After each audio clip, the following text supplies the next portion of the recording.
AFA today on AFR Talk. Kevin McCullough, so glad you're with us. 888-589-8840. I know phone lines are packed. I gotta get this out, though.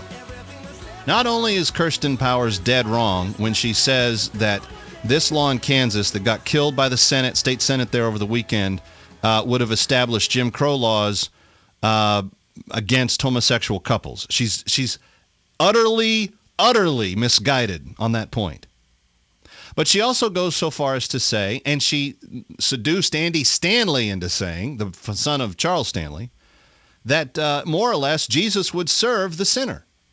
Now, I don't disagree with that as a premise. There's all sorts of examples where Jesus stepped up and met a physical need. He fed 5,000 sinners at one time from 7 loaves and fishes, and 4,000 sinners at another time. Yes, he took care of people's physical needs. But if there were gay guys in the middle of the feeding of the 4,000 or the 5,000, he didn't go to those people and say, hey, because you're gay and because you're having sex with each other, I'm going to give you lunch today. He didn't do that. He met the need where the need was, but he didn't do it in a public celebration of their sin. But that's not even the example I was going to give you. Kirsten Powers believes that, well, she ends her column in USA Today by saying, maybe they should just ask themselves, what would Jesus do? And she goes, I think he'd bake the cake. Kirsten is a single woman. She doesn't live with a husband. There's things about her lifestyle that may be somewhat disconnected from the reality of being forced to live in close relationship with someone on a day-to-day basis. Having said that, I think that Kirsten's good-hearted. She defends the life of the preborn. I'm grateful for that. I think she takes courageous stands in Democratic circles that she runs in. She is my favorite Democrat. If there was one out there that she is married, oh, okay, I've been corrected. But okay, so maybe she is. But here's the point: what you have here is someone that is not looking at Scripture from a textual context and saying this is the truth. She thinks because of this love and ooey gooey feeling that we're supposed to have and always, serving one another. And I don't have a problem with that. We're supposed to serve one another. That you then look the other way on sin. Evidently, Andy Stanley saying something similar to that by saying it's offensive that Christians would leverage their faith to support the Kansas law. Serving people we don't see eye to eye with is the essence of Christianity. Jesus died for a world which he didn't see eye to eye. If a bakery doesn't want to sell its products to a gay couple, it's their business, literally, but leave Jesus out of it. No, Jesus is the point. No, Andy, Jesus is the point. It's people's belief in Jesus and Jesus' call on their life and his desire to recreate them into beings that aren't given as slaves to every lust and imagination that they have. That is the point. That's what Jesus sets people free from. And you know how I know this? And this will decimate Kirsten's argument. Jesus went to a place where there was a known adulterous woman who came to him. And when he said to her, the man you're living with, you're not married, and the man you're living with is not your husband. And she goes, you're right. I've been married, 7 times. And he said, go. He says, and I don't stand here to condemn you, but go and sin no more. The essence of Jesus' involvement in the life of the adulterous woman was not to coddle her adultery. The purpose of Jesus being engaged with the adulterous woman was not to say, oh, well, you know what? You've had a hard life. There's been a lot of jerks that have worked you over. And I know you felt sympathetic towards the poor schlum that's, mooching off of you now. So, just go back and try to make the best of it. He didn't say anything like that. He said, I don't stand here to condemn you, but go and sin no more. What's the purpose of Jesus being involved in someone's life? To call them to something that he desires them to be. Andy Stanley missed the boat. Andy Stanley saying, well, because we don't see eye to eye with them, we should participate in their sin? No, Andy. That's not it. Loving the sinner doesn't mean celebrating when they, hey, awesome. The guy at the office is nailing the secretary. Let's throw a party. That's not it. The point is called to be what? Something different. Old things passed away, all things become new. We become followers of Jesus. We become different people. Our appetites should change. Our desire should change. And I'm sick and tired of hearing people now, pastors in large megachurches, saying the only way to love people is to coddle their sin. That's not biblical. The people that love me the most in my life are the ones who have challenged me to change my behaviors for the better for my life. And that's not always easy. All right, let's take your calls. Sharon in Arkansas, line 3. Hi, Sharon. Thank you for your patience. You're on with Kevin McCullough. So glad you're with us. Hi, Kevin. Hi.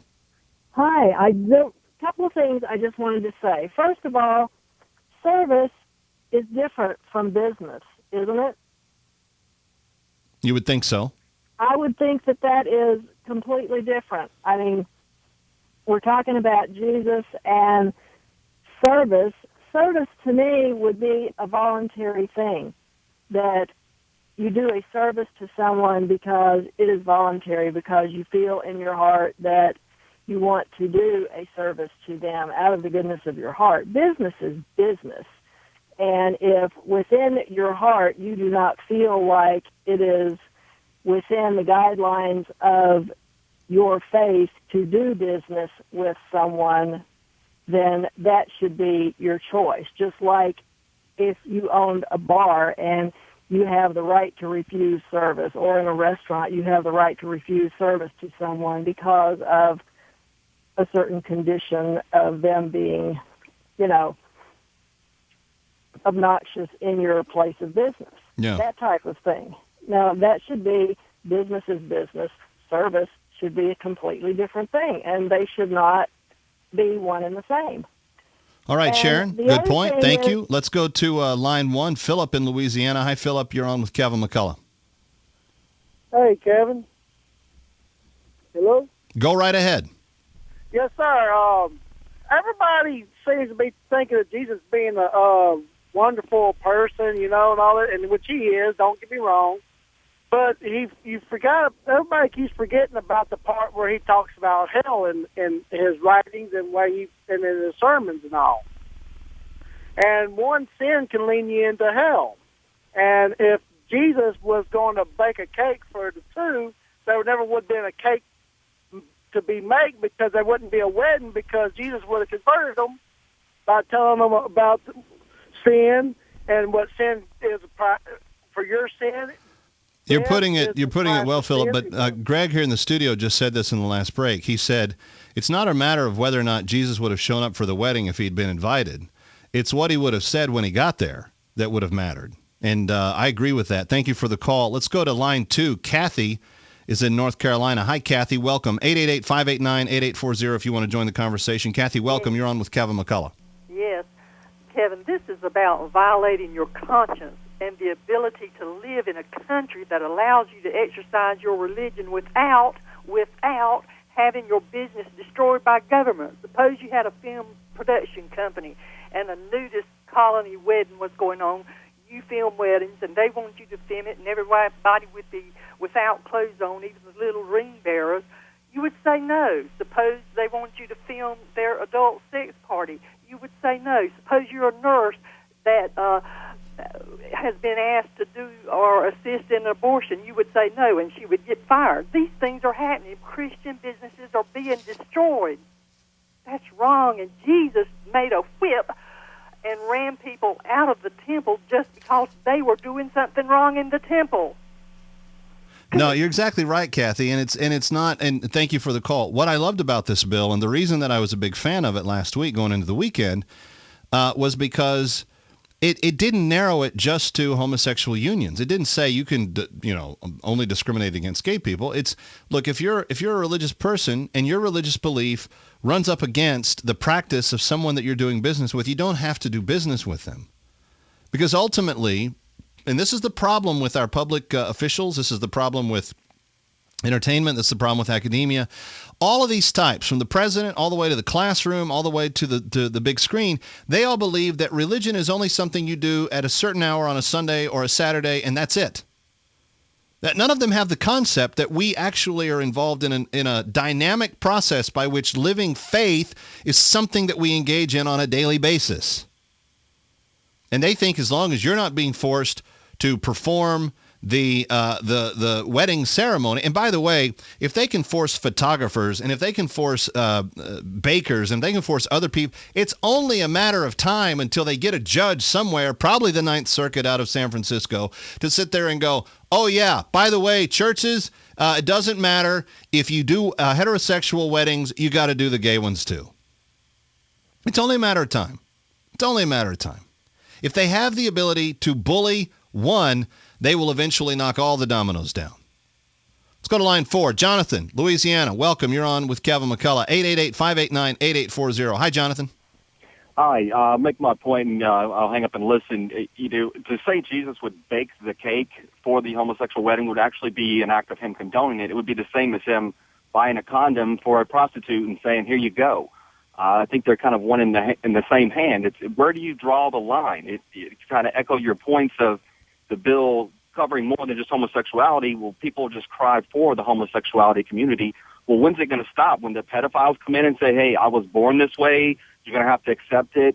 Like you said, the adulterers. I mean, it can just keep going, and they're just chipping away at Christians piece by piece. Jonathan, what you probably don't even understand, thank you for the call. Great comment, by the way. What you probably don't even understand, I've got a Google search set up on polygamy and bigamy. And I set this up right after the Supreme Court, started rejecting marriage, and some of the court cases started coming about. Because what I really wanted to see was, is there going to be an increase in these other areas that the homosexual activists told us for the longest time we were nuts to think that anything.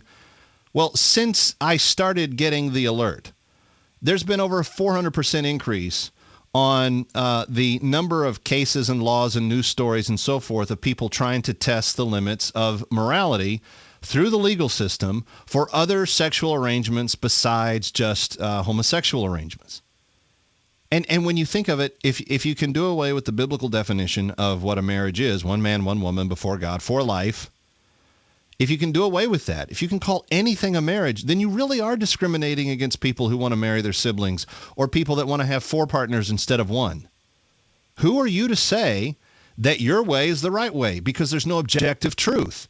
It's all about relativism. It's all about saying, there are no right and wrongs. It's just whatever you want. And as a culture, we're killing ourselves on that. It's like poison, and we're mice, and we're just gobbling it up. We don't seem to understand that. What we're talking about is Andy Stanley coming out and saying over the weekend that if you are a person of religious conviction, of faith, of Christianity, of biblical conviction, and you say you don't want to be the photographer that shoots the gay wedding, or you don't want to be the baker that bakes the cake for the gay wedding, that you are in some way not reflecting what Jesus would do for that gay couple, that you're not serving the sinner, that you're in some way doing something different than what Jesus would do. I'm taking your calls on that, 888-589-8840. Let's talk to Ray, who's calling from Tennessee. Hi, Ray. Welcome. You're on with Kevin McCullough. Hey, Kevin. How you doing? I'm doing well. The lady that called about service. Yes. I had a business, and I had sales and service, and the two went together, and you couldn't separate them. But I had also gay people that came in and bought equipment from me. Right. I never ever asked them anything about their personal life. But in my business, I had a picture of Jesus in there, and also I had a Bible opened up to Leviticus 20:13, and it was opened up, and this lady stood there and read it once, and she left, and then she called back a week or two later and wanted to know where that was in the Bible. She couldn't find it. I told her. She said, well, I read it to my daughter. She told me later. She said, I read it to my daughter, and she decided that she wasn't going to be a homosexual. She was 17 years old. And I kind of say Andy's right, and then who's wrong in that deal? You know what I mean? I lost that last part there, Ray. I couldn't. We had an interruption on the line, so I couldn't hear what exactly you were saying. I'm outside on my porch, but my question is, if you can't serve them, you can't get a point across to them. What good is all of it anyway? You know what I mean?